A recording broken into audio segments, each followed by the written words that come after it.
За бид яг Роснефтийн юу кланк зураа явж байна. Ийшээ хойшоогаараа явах нэг сайхан юм байдаг те. Бензин, тоос, түлшинд санаа зовх юм байхгүй, чанар, актан аягүй гоё. Дээрээс нь үн нас хямдах манайхыг бодвол тэгэхээр хойшоо нэг автомашинтай аялал хийж байгаа хүмүүст бол хэлэхэд бол маш их таатай гэж хэлэхээр зүгээр бас сэрэмжлүүлстэй зүйл нь бол эн чинь маш том зам тийм ээ, транзит зам. Тэгэхээр том оврын машин маш их явдаг, тасралтгүй их явдаг. Тэгэхээр дүрм барина гэдэг, дүрм хойшоо гараад хурд дүрм гэдэг бол маш хатуу чанга. Тэгэхээр хойшоо гараад явж байгаа бол явах бол ер нь бол бас километр цагийн зүйл. Бидэд бол GPS Яндекс ашиглаж байгаа тийм. Яндекс навигатор ашиглаж байгаа. Тэгээ навигаторыг бол Яндексыг ашиглаж байгаа. Яндекс бол хаана засвартай байгаа, хаана хэдэн километр цагийн хурдтай явах уу гэмтэр гэдгийг маш сайн тооцоолж өгдөг. Ер нь Оросд бол маш сайн навигаторын нэг байж идэг. Дээрээс нэмээ хэлэхэд бас энэ замын соёл бол Оросууд сайн байна. Бидний суралцах ёстой зүйлийн нэг бол яалчгүй энэ замын соёл байгаад байна. Би энэ одоо юу гэдггүйс төрүүлэх зөрөх те тэр юун дээр хүндлэх, зай тавьж өгөх.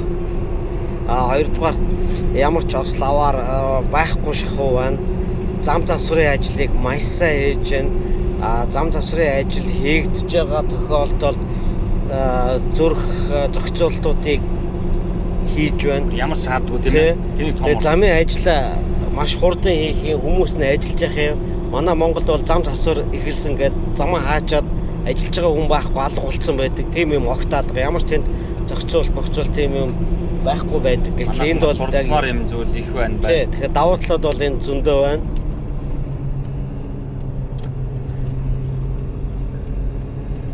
За тэр замын соёл бол үнэхээр мундаг тий. Бид нар одоо энэ том зам, энэ их олон техникүүд явж байгаа замаар явхад бол нэрээ ганц ч бас харсангүй.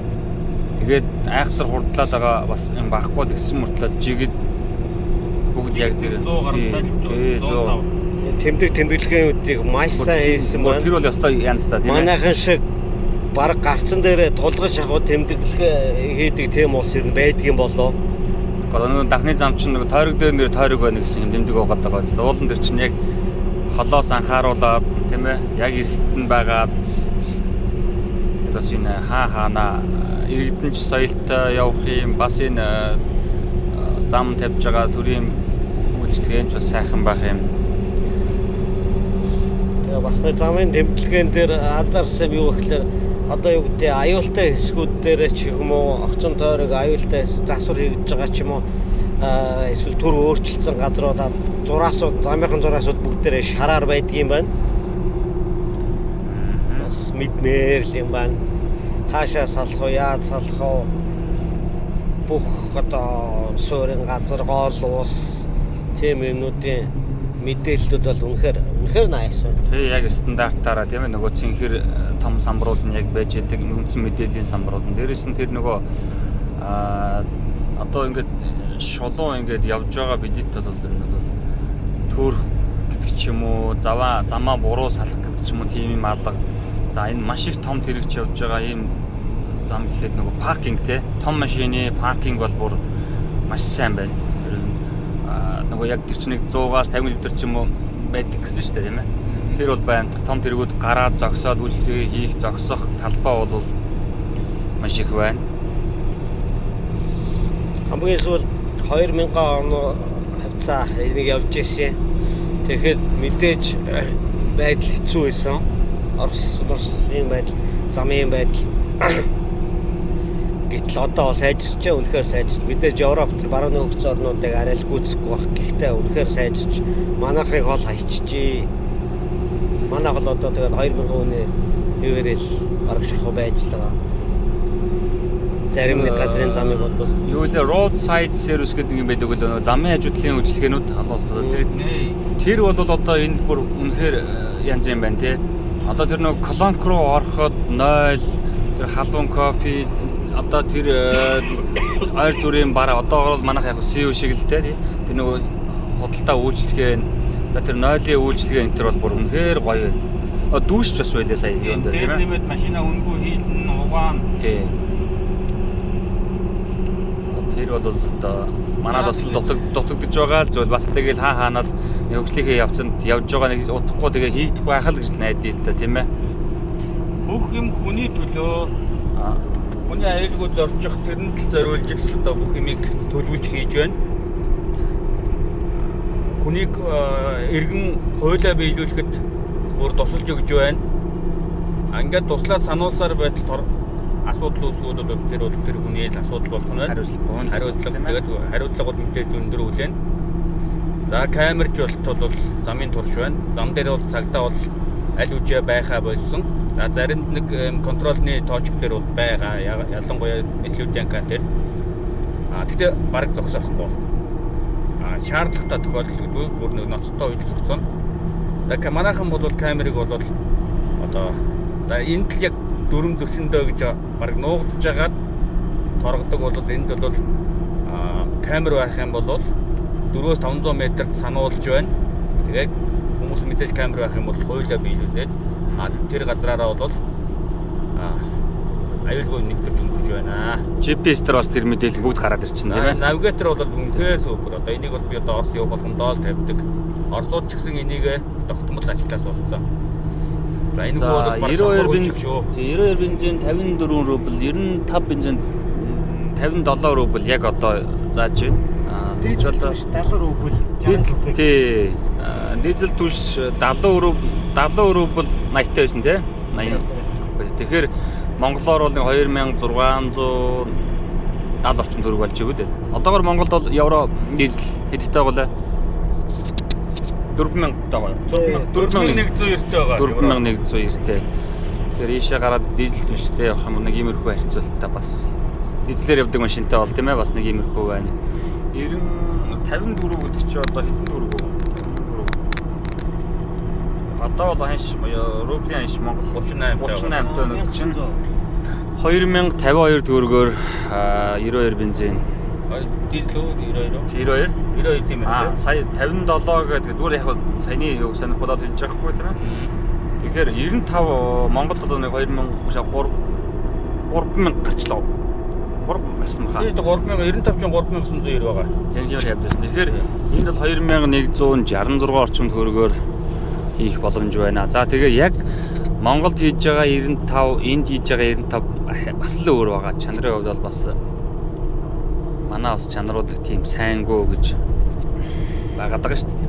Манайх энэ одоо евро дизель 95 98. За одоо энд бол 98 байхгүй юу? АИ 100 болсон.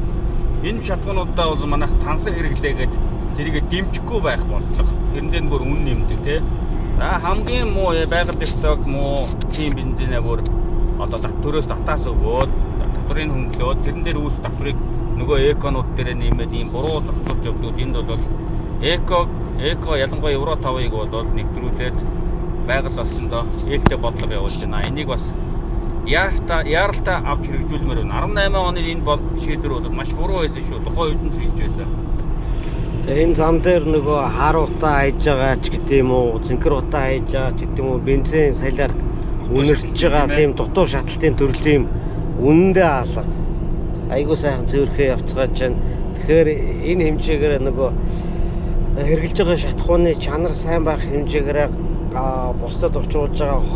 За манай энд чинь одоо зам дээр ямар бодлого явж байгаа нөхөр замын нэвтрүүлэх чадварыг хурдах маягаар замын аюулгүй байдлыг хангаж байна. Манайх бол зэрэгээрээ нэг жоохон удаашруулах те. За яарад яах вэ гэдэг бодлого чинь 40-50-тай урд нь хүн гэлдрээд хахаар хойноос баахан гүйцэтгэх машинууд бий болж байгаа байхгүй. Тэгээд энэ дээрээс асуудлууд үүсэж байна. Энд бол болохоор одоо орон нутгийн замд бол тогтмол 105-тай явж байна. Яг 90 гэдэг нь дээрээ хүлцэх хэмжээ нэмэгдээд 105 болчихж байгаа. Зөвшөөрөлт хэмжээ нь 90 км цаг шүү дээ тийм ээ. Тэгээд зөвлөж байгаа шүү дээ тийм ээ. Тэгээд 90 гэдэг маань өөрөө бас тэр зам дээр 90-с доош явах бол бас тохиромжгүй гэсэн үг байхгүй юу? 90-с доош явах юм бол араас ирж байгаа машинуудад төвөг учруулна. Одоо эн чинь урсгал удааширч харагдах үнцэг маш багатай. Нөгөө модон дондор байнга явдаг. Эргэлт ихтэй учраас харах үнцэг багатай учраас урд удаан яваад байх бол маш ноцтой үр дагавартай. Тэгэхээр хэрвээ зам дээр явж байгаа бол машиныг зохих хэмжээнд нь жолоодох чадвартай байж ижил энэ зам дээр явна.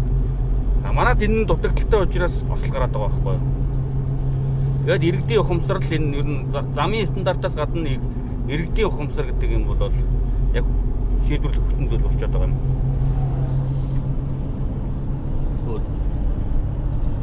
Тэгээд бидэд суралцах юм бас их байна. Хаанаа л байна. Ямар сайн энэ бидэд одоо ингээд тэр зам залсуурын юмыг л одоо нэлээд бас даруйхан энийг нэг иймэрхүү хөвшил болохгүй бол тийм ээ. Зам засч ийн гэдэг тэр одоо жишээлбэл бид нар хөвсгөл рүү явж байхад чинь зам засч ийн гэдэг тусамдасаа буулгаад зүгээр шороороо гаргачихж байгаа шүү дээ. Энд чинь бол хэрэг бүр тэгж явах юм бол тусад нь дахиад замын гаргаж өгөөд хийчээд тэгээ үндсэн замаа засч байгаа байхгүй. Ихэнхдээ бол зохицуулт хийгээд нэг урсгалыг нь түр хаагаад нөгөө урсгалаараа явуулаад ингээд зохицуулж. Гэхдээ энэ их урсгал машин бол огт төгжрөл үүсэхгүй хөдөлгөөн зогсохгүй явсаар л байгаа. За тэгээд тосгонуудаар бол тий. За сум суурин газруудаар бол гэрэлтүүлэг замын тэмдэглэгээ бол бүр супер. Энийг бас л манайхан хэрэгжүүлэхгүй бол тэгээд бас манайхан дийлхэн бас нөгөө замын гэрэл цагаан гэрэл тавьдаг болчихлоо шүү дээ. Цагаан биш яг дандаа шар гэрлээрээ тавьжвал бороо хур элбэгтэй байдаг учраас зам ингээ харлаад юм харагдахгүй болохоор зөвхөн шар гэрлүүд замын гэрлүүд бол шар байдаг шүү дээ. Их метр ийм замын соёлууд бас нэлээд байна. За ингээ замын хажуудлын үйлчлэгээнүүд бол хаач орсон гоё вэ нөө. Тэгэл хүндээ зориулж юм хийнэ гэдэг чинь шүү дээ. Хүндээ зориулсан юмнууд их. За улаан ууд 84 км гинэ. Тэгээд орсууд маань энэ одоо манай бурайдууд энэ Монголтой хил залгаа эрхүү бурайдын нутаг бол амар жим амар амгалан сайхан амьдарч байна. Хоол нь ямдхан чанартай нам жим амар амгалан ийм ууран юунаас тий бид нар ханхаар хилээ гарахтаа ханхаар гарсан тий. Тэгээ ханхаар гараад хилийн боомтоор гараал зам нь гоё болчих. Тэр магадгүй бидэд одоо тэр мондыгаар бас урагшаага тэр ханхын боомтоос урагшаа ханх хатгал хүртэлх засмал бас яг тэр Оростойгоо ойролцоо адилхан зам тавьчвал энэ ханхын боомт баг алтан болгоос дутхааргүй гол боомт болох байх та тийм ээ. Тэгэхээр тэрийг бас нэг эзэн нэгэн цаг даруйхан ч юм уу засмал холбоо хийрүүн ярьж байгаа аргасан зүйл л дээ нөгөө ханхын боомт олон улсын хол урагшаа зам тавигдчихвэл тийшээ Монгол руу орох мөрөөдүүд ч юм уу Оросууд маш их байдаг юм байна орох хүсэлтэй тийм ээ. Аяж бийжл бол маш сайн байдаг юм байна. Гол нь яадаг гэхээр тэд нар нөгөө ханх ороод буцаад байгаа юм байна. Урагшаа явъя гэхээр зам тааруу тэг их жижиг машинтай орчвол тэгэл хэцүү. Эднэр шиг ямар юм тусламжаар бүгдийг явчих боломжгүй. Тэгэхээр урагшаа зам тавьчих юм бол аяж бийжл бол хоёр талаасаа бол өстой божигнохаар байна тийм. Зам дагаж хөгжил гэж бас тэгэл Монгол улсын экспортын дунд явуулдаг жидүү эднүсийг дэмжих юм дээр айгүй нэмэр болох юм аа. Сая ингээ явж хахад Бородын нутгаар бол ерөнхийдөө Монгол хоолны газрууд одоо юу гэдгийг зарагдж байгаа эд бараа таваар хувц хунар юм Монголоос импортлогдсон зарж байгаа юм маш их байд юм байна. Тэгэхээр энэ тал дээр анхаарал явах юм бол бас одоо тухайн бүс нутгийн хэмжээнд ч гэдэг юм уу те за бүр том Орос Монгол гэж томроод яхав. Хаад хөвсгөл энэ ахын бурайд Окинский район ч гэдэг юм уу эсвэл эрхүүг район, улаан үдэ район гих мэт мужуудын бизнес эдийн засгийн харилцаа тий бараа таварын хэрэгэл маш сайжирч болох боломжтой байгаа байхгүй. Монголд өдрлж байгаа нэг гар урлууд нэг өрхийн үйлдвэр жидүү эрхлэгч нарын бүтээгдэхүүн бол хоошоо бас гараад зарагдах боломж бас нэлээд бас боломжийн байна. Тийшээ бас тодорхой хэмжээний мэдээлэл юу нь бас дутмаг л байдаг л баг. Зарим хүмүүс нь мэдчихэл байгаа халтаад ихэнх нь нийтээр бол бас мэдэхгүй юм бол бас хаасайгүй Монгол хоолны газар тий Монголын ингээл Монголын нэрийг ашигласан юунууд бол бизнесээс халуун юунууд бол маш их байд юм байна.